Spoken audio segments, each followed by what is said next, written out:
नमस्ते दोस्तों, आज मैं आपके लिए HCF के सवाल सिखाऊंगा और ऐसा ट्रिक बताऊंगा जिससे आप सभी HCF के सवालों को बना दोगे, कोई गलती कभी नहीं करोगे।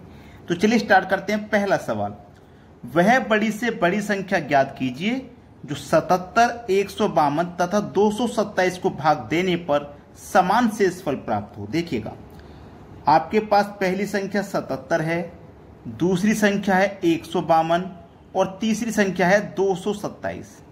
देखिएगा, उसने कहा है कि हम भाग दें तो शेषफल समान बचना चाहिए। अब इन तीनों संख्याओं का पहले आप अंतर लोगे। सबसे पहले अंतर, तो आपको अंतर ऐसा चाहिए जो सबसे कम हो। तो सबसे पहले 77 और 152 का आप अंतर करोगे तो 75 आएगा। 152 और 227 का जब आप अंतर करोगे तो इसका भी 75 आएगा, ठीक है। और 77 का और 225 का अंतर करोगे तो ये ज्यादा आ जाएगा। तो आपको ज्यादा की जरूरत नहीं है, 150 करीब आएगा, उसकी जरूरत आपको नहीं है। ज्यादा की जरूरत नहीं है, आपको कम लेना है।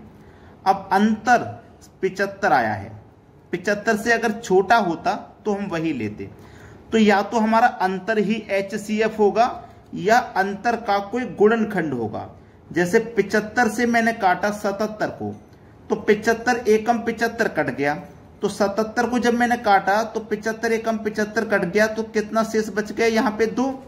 भाई 77 में से 75 कट गया तो 2 शेष बचा। 75 से काटेंगे तो 150 कट जाएगा 2 बार में।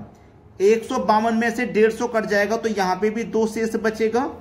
यहाँ 3 बार में 225 कट जाएगा 75 से, तो यहां भी 2 शेष बच जाएगा। तो हमें समान शेषफल प्राप्त करना था, तो तीनों जगह समान ही शेषफल प्राप्त हुआ है, 2 2 2। तो हमारा HCF कितना है? 75। यानी कि सी ऑप्शन बिल्कुल सही जवाब है। समझ में आ गया ना सभी को? अब देखते हैं अगला सवाल। अगला सवाल है, वह बड़ी से बड़ी संख्या ज्ञात कीजिए जिससे 95, 147 तथा 173 को भाग देने पर समान शेषफल प्राप्त हो। पहली संख्या 95, दूसरी संख्या 147, तीसरी संख्या 173। हमें अंतर लेना है जो सबसे कम होगा। तो 147 और 173 का अंतर सबसे कम होगा जो कि 26 होगा। इन दोनों का अंतर करेंगे तो ये अंतर 52 है, और इन दोनों का करेंगे तो ये ज्यादा हो जाएगा। तो हमें ज्यादा वाला नहीं लेना, हमको तो कम वाला लेना है जो सबसे कम आ जाएगा। हमारा सबसे कम अंतर आया है 26। या तो 26 HCF होगा या 26 का कोई गुणनखंड होगा, ठीक है। चलिए, अगर मैं 26 से काटूंगा 95 को तो क्या कटेगा? नहीं कटेगा, शेषफल बचेगा। और वही शेषफल तीनों में बचना चाहिए क्योंकि समान शेषफल पूछा है, बिल्कुल पिछले क्वेश्चन के जैसे, ठीक है। चलिए, 26 से काटूंगा, 26 दूनी 52, 26 तिया 78। तो 95 में से 78 कट गया तो कितना शेषफल बचा?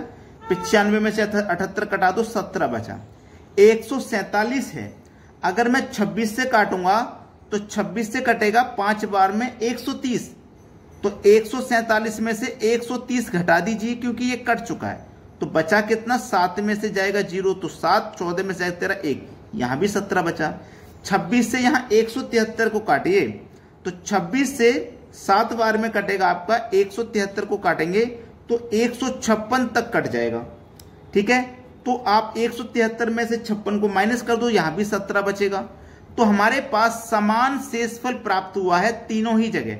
हमारा 26 ही HCF हो जाएगा। डी ऑप्शन बिल्कुल सही जवाब है। क्लियर हुआ सभी को प्रश्न? अब देखते हैं अगला सवाल। अगला प्रश्न है, वह बड़ी से बड़ी संख्या ज्ञात कीजिए जिससे 68, 82 तथा 96 को भाग देने पर समान शेषफल प्राप्त हो, ठीक है।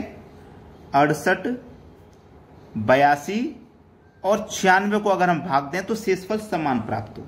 देखिए, अगर मैं इनका अंतर करूंगा तो 14 आएगा और इनका भी अंतर करूंगा तो 14 आएगा।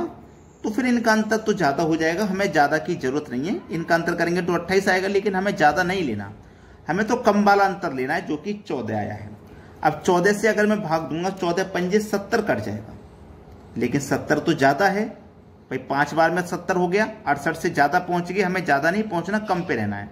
तो 14 चौके 56, तो 68 में से 14 चौके 56 कट गया तो शेष कितना बचा? 8 में से 6 गया 2, 6 में से 5 गया 1, 12 शेषफल बचा। यहां कटा 14 पंजे 70, 82 में से 70 कट गया तो यहां भी 12 शेष बचा। 14 पंजे 70, 14 छिक्के 84, 96 में से 84 कट गया तो यहाँ 6 में से घटाओ 4 2, 9 में से घटाओ 8 1, यहाँ भी 12 बचा।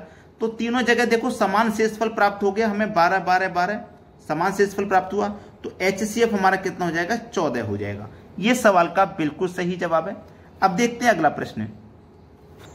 अगला प्रश्न है, वह छोटी से छोटी संख्या ज्ञात कीजिए जिसे 5 6 7 और 8 से विभाजित करने पर 3 शेष बचे लेकिन 9 से पूरी तरह विभाजित हो जाए।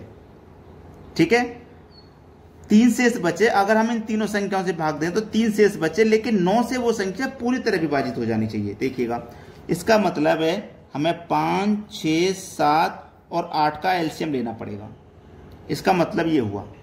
तो इसका अगर मैं एलसीएम लूंगा तो कितना आ जाएगा भैया इसका एलसीएम?